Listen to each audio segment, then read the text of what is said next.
मनमाड येथे बुधवार दिनांक 10 सप्टेंबर 2025 रोजी महाराष्ट्र राज्याच्या विधानसभेत जनसुरक्षा विधेयक मंजूर करण्यात आले। हे विधेयक विधानसभेत एकमताने मंजूर झाले असून जनसुरक्षा कायदा म्हणजे लोकशाहीवादी आवाज बंद करण्याचा डाव आहे। त्यामुळे महाराष्ट्रात जनसुरक्षा विधेयकाला विविध राजकीय व सामाजिक संघटनांकडून विरोध करण्यात आलाय। राज्यभरात या विधेयकाविरोधात विविध आंदोलने करण्यात येते। त्यामुळे या जनविरोधी घटनांविरोधी लोकशाही हक्क नाकारणारा जनसुरक्षा कायदा रद्द करा या मागणीसाठी शिवसेना उद्धव बाळासाहेब ठाकरे पक्षातर्फे राज्यव्यापी आंदोलन उभारण्यात येत आहे। यावेळी प्रवीण नाईक जिल्हा प्रमुख, सुनील पाटील जिल्हा समन्वयक, माधव शेलार शहर प्रमुख, विनय आहेर माजी नगरसेवक, मायकल फर्नांडिस माजी नगरसेवक, अशोक पदमर माजी नगरसेवक, खालिद शेख शिवसेना एसटी प्रमुख, वसंत नागरे, वाल्मिक धामक, प्रकाश भैया चावरिया, किशोर कदम, पप्पू शिनगारे, मनोज अंकुश, राजभाऊ गुप्ता, अशोक पदमर, राजेश कासार आदी पदाधिकारी व कार्यकर्ते मोठ्या संख्येने उपस्थित होते। जन सुरक्षा विधेयक 2024 देवेंद्र फडणवीस सरकारने 2024 ला हे विधानसभेत संमत केले आहे। परंतु जन सुरक्षा कायदा हा लोकशाही आणि घटना विरोधी असून या अगोदर बरेचसे कायदे अस्तित्वात असताना या नवीन कायद्याची गरज नव्हती। लोकशाहीत प्रत्येकाला न्याय व हक्क मागण्याचा अधिकार असून परंतु या विधेयकामुळे याच्या तरतुदी अशा करण्यात आल्या आहे की तुम्ही सरकारच्या विरोधात काही आंदोलन वगैरे भूमिका घेतली तर ही राष्ट्रविरोधी कृती त्याला सिद्ध करून तुमच्या आंदोलनावर कारवाई करण्यात येईल, तसे तुम्हाला अटक देखील करण्यात येईल। याच्यात बरेचसे जसं सरकारविरोधी जे धोरणं असतात त्याच्या विरोधात जर पत्रकारांनी देखील आपले लिखाण केलं तर पत्रकारांवर देखील याच्यावर काही कारवाई होऊ शकते। याची व्याप्ती खूप मोठी आहे आणि हे घटनेला धरून नाही आहे, हे सर्वसामान्यांचे विचार स्वातंत्र्यावर घाला घालणारा आहे। याचं नाव जन सुरक्षा कायदा नसून जनतेपासून सुरक्षा करण्याचा कायदा नाव या विधेयकाला देण्यात यावे आणि हा विधेयक सर्वसामान्यांना लोकशाहीत न्याय हक्क मागण्याचे जे आंदोलन करण्याचा अधिकार आहे हे हिरावून घेतोय। हे आम्ही उद्धव बाळासाहेब ठाकरे पक्षातर्फे याचा तीव्र स्वरूपात विरोध करतो। ज्याप्रमाणे हिंदी सक्तीचा विरोध सगळ्यांनी एकवटून केला त्याच पद्धतीने हा कायदा रद्द करण्यासाठी सर्वांनी एकवटून यावं, हा कायदा रद्द व्हावा अशी अपेक्षा। जय हिंद, जय महाराष्ट्र।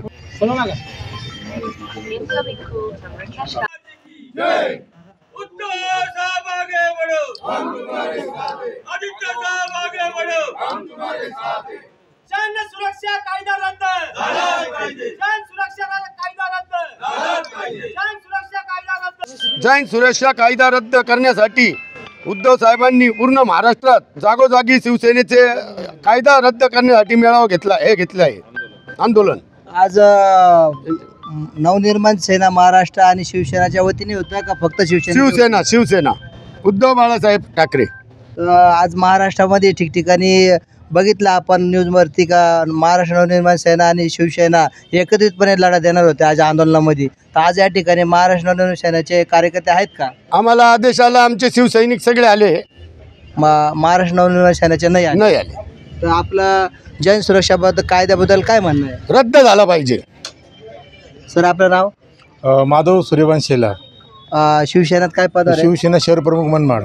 याविषयी आपलं काय म्हणणं आहे? जनसुरक्षा कायदा जो झालेला आहे हा कायदा चुकीचा झालेला आहे। याच्यामुळं प्रत्येक जनतेचा नागरी हक्क ओढून घेतल्यासारखा राहील आणि त्याच्याने कधीही सरकार कोणालाही उचलून जेलमध्ये ठेवू शकतो आणि 3 महिन्यापर्यंत आपल्याला काही जामीन नाही, काही नाही, अशा पद्धतीचा हा कायदा बनलेला आहे। तो कायदा रद्द व्हायलाच पाहिजे आणि या सगळ्या नागरिकांसाठी रद्द व्हायला पाहिजे। घटनेत जर पहिलाच कायदा हा नमूद होता, प्रावधान होतं त्या गोष्टीचं, पण आता देवेंद्र फडणवीस सरकारने जो आता कायदा आणला तो हा लागू झाला पाहिजेलच का नको का पहिल्याच घटनेत जो होता तो पाहिजे?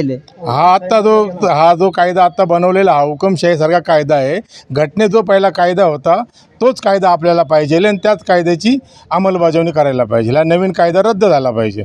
तुम्ही जी हुकुमशहाची गोष्ट जी केली, जसं आता बघतो आपण शेजारील देशामध्ये नेपाळमध्ये जे हुकुमशहा पद्धतीने जे चालू आहे त्या ठिकाणी जनतेने जो आक्रोश केला त्या पद्धतीने तो होण्याची शक्यता आहेत का असं वाटतं का?